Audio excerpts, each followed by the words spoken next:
প্রিয় দর্শক, আসসালামু আলাইকুম। সবাই আশা করি ভালো আছেন। আমি এই মুহূর্তে রয়েছি আমার কর্মরত ব্লকের। আপনারা দেখেন, প্রদর্শনী ছায়াযুক্ত স্থান বা বসতবাড়িতে বস্তায় আদা চাষ প্রদর্শনী। আমরা এখানে 30 বস্তার একটা আদা প্রদর্শনী দিয়েছি।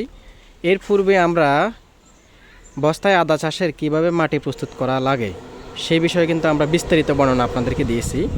প্রয়োজনে আজকে আমরা আরেকবার বলে দেব আপনাদেরকে, আসলে আমরা এই মাটিটা যে প্রস্তুত করলাম, এখানে আসলে আমরা কিভাবে মাটিটা প্রস্তুত করছি আমরা আজকে আরেকটু বলে দিব। তো প্রথমে যদি আমরা বলি, আপনারা যারা বস্তায় আদা চাষ করবেন তারা মাটি প্রস্তুতির সময় অবশ্যই খেয়াল রাখবেন যে 10 কেজি বেলে দোআঁশ মাটি। যদি এঁটেল দোআঁশ হয় সেক্ষেত্রে আপনারা প্রতি 10 কেজিতে 1 কেজি বালি মিশিয়ে দিবেন।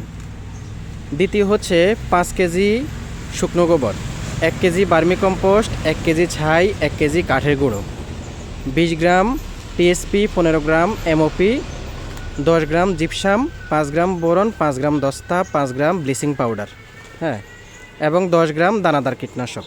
এগুলো মিশিয়ে আমরা মাটি প্রস্তুত করছি। এখন মাটি প্রস্তুত করার পরে আপনারা যখন বস্তায় মাটিটা ভর্তি করবেন, সেক্ষেত্রে আপনারা এই বস্তাটা ফিল আপ করবেন 3 ভাগের 2 ভাগ। 3 ভাগের 2 ভাগ ফিল আপ করবেন, 1 ভাগ খালি রাখবেন।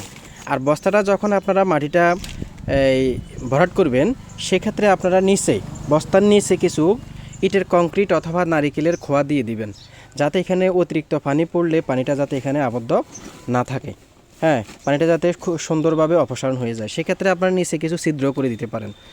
এখন আমরা বস্তায় কিভাবে আদা লাগাবেন বা বপন করবেন, সেক্ষেত্রে আমরা আমাদের কৃষক তসলিম দেওয়ান আছে, আমরা ওনার কাছ থেকে একটু শিখে নিব। হ্যাঁ প্রিয় দর্শক, এখন আমার কৃষক তসলিম দেওয়ান আপনাদেরকে বলবে আসলে আদাটা উনি কিভাবে শোধন করছেন এবং কিভাবে বপন করতেছেন এবং কতটুকু গভীরে বপন করা লাগবে। হ্যাঁ তসলিম ভাই, কেমন আছেন? আসসালামু আলাইকুম।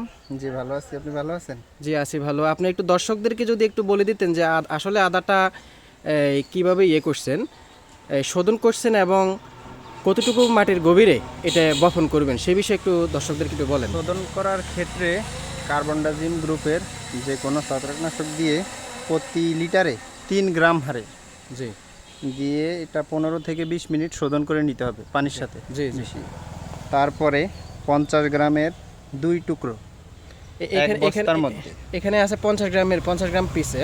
হ্যাঁ আচ্ছা, হ্যাঁ 50 থেকে 60 গ্রাম এরকম, হয়তো আনুমানিক এরকম 2 পিসের এক বস্তার মধ্যে দিয়ে 2 থেকে 3 ইঞ্চি নিচে, আচ্ছা, একটু এরকম অঙ্কুরোদ্গম করে নিলেও ভালো হয়, ছায়াযুক্ত স্থানে রেখে জি এরকম অঙ্কুরোদ্গম করে নেবেন। তারপরে এরকম মাটি বস্তার মধ্যে বস্তার 3 ভাগের 2 ভাগ ভরাট করবেন, 1 ভাগ খালি রাখবেন। রোপণের ক্ষেত্রে এই যে দেখেন 2 থেকে 3 ইঞ্চি নিচে দেওয়ার পরে এভাবে মাটি দিয়ে দিবেন। ঠিক আছে, ধন্যবাদ। আচ্ছা আচ্ছা, ঠিক আছে, ধন্যবাদ তসলিম দেওয়ানকে। আপনারা যারা এভাবে বস্তায় আদা চাষ করতে চান তারা অবশ্যই এই বিষয়টা ফলো রাখবেন।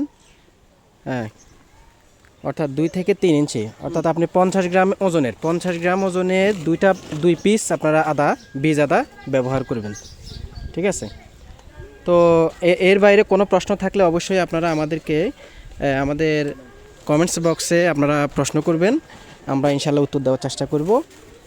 হ্যাঁ, এটা হলো আমাদের আদা প্রদর্শনী। এখানে আমরা 30 বস্তা আদা চাষাবাদের জন্য রেডি করছি। তো ঠিক আছে, সবাই ভালো থাকবেন। আসসালামু আলাইকুম।